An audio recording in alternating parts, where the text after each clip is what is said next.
back to the Boys News Boys Report. So I wanted to touch up on the draft. It's about a month away, a little bit over a month away, and so it's time. It's draft time. It's time to get ready to see what we're gonna do here.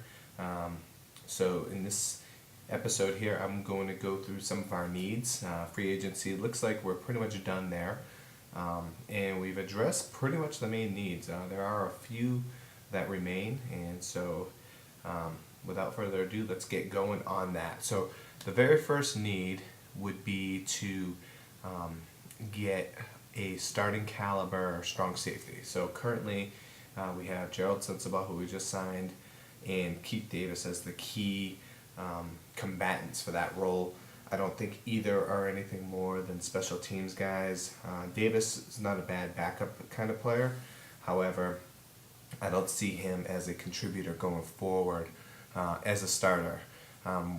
So I would believe that that would be need number one. And at pick 51, there are some guys that can certainly come in from day one and likely fill that need. So that's need number one.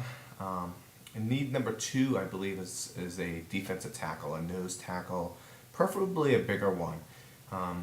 There's a lot of talk with Phillips and that he likes these smallish, nimble, agile defensive tackles. However, he had his most success with a hulking defensive tackle in San Diego, so with Jamal Williams. So that would be where I'd like to see us go. And there are a couple guys that I think can man that position. Ron Brace is a guy, I know BJ Raji gets a lot of ink, but he's a guy that I'm very, very intrigued with. He's big, he seems to have that Jamal Williams thing about him. Jerron Gilbert from San Jose State is another very, very intriguing prospect, but he seems more of an end. He's very tall. I think you want to get a more stout guy in there. So that's a position we're going to be looking at going forward. So we're going to be looking at safeties as well as defensive tackles on the defensive side of the ball.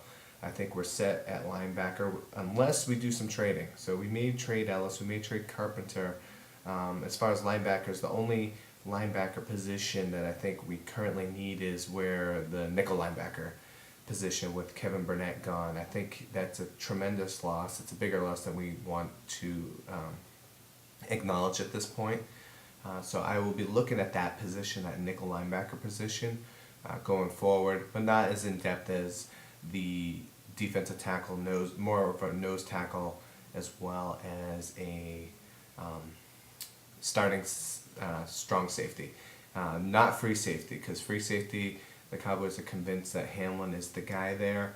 We have Courtney Brown there as well, and I actually think he's pretty decent. So I'm not going to be looking so much at the strong safety position as, the free safety position as the strong safety position.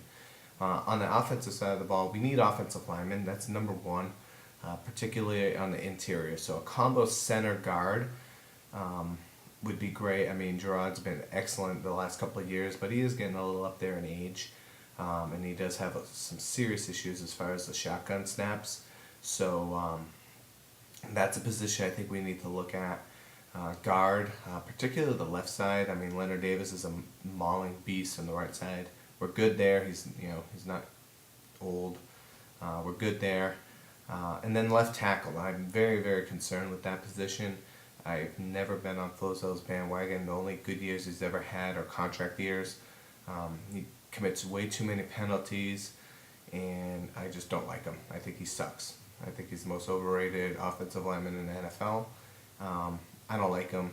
Doug Free I don't think he's shown enough to be the heir there, and I actually think we like that mauling left tackle type, although I wouldn't call Mark Tuinei a mauling left tackle type. So maybe we're looking for the next Mark Tuinei. That would be a nice thing. So that's a position just along the offensive line. I think some depth. I think we're going to need to fill in about 2 different draft picks going forward. So I think we're going to use 2 picks on the line, and they're probably both going to be on the interior. We may even use 3. We may draft 2 interior guys and 1 tackle, and see where that takes us. And then on the offensive side, we also need a blocking tight end, but you can get those in the 7th round, so I'm not really too concerned with that.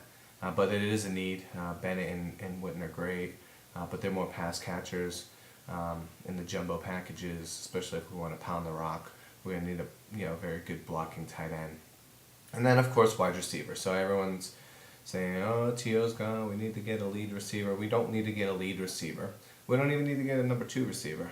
And quite frankly, we might not even need a number 3 if Austin does what he needs to do. But Austin is a question mark, and you can never have enough receivers. So I do think that we need to address that if the right guy falls. The good thing about this draft is that the positions we actually have needs are where the strengths are. And the value of the positions is where we're picking. So we're not going to reach for a guy. So if guys fall to the 51 pick, nose tackle, safety, receiver, they're not going to be reaches at that pick. I actually expect us to trade down. We trade down every year. I expect us to trade down in round 2 and try to accumulate another 3rd rounder, which is going to piss everybody off on draft day. But I actually think that's where we're going to head. Maybe trade a player, perhaps an Ellis or a Carpenter, in that pick, and then accumulate a 3rd for that. And then have 2 thirds where the value is had for the kind of players like the Ron Braces, perhaps a Patrick Chung or Will Moore as a safety. Those kind of guys, receivers, there's plenty of receivers that can kind of drop in that range as well.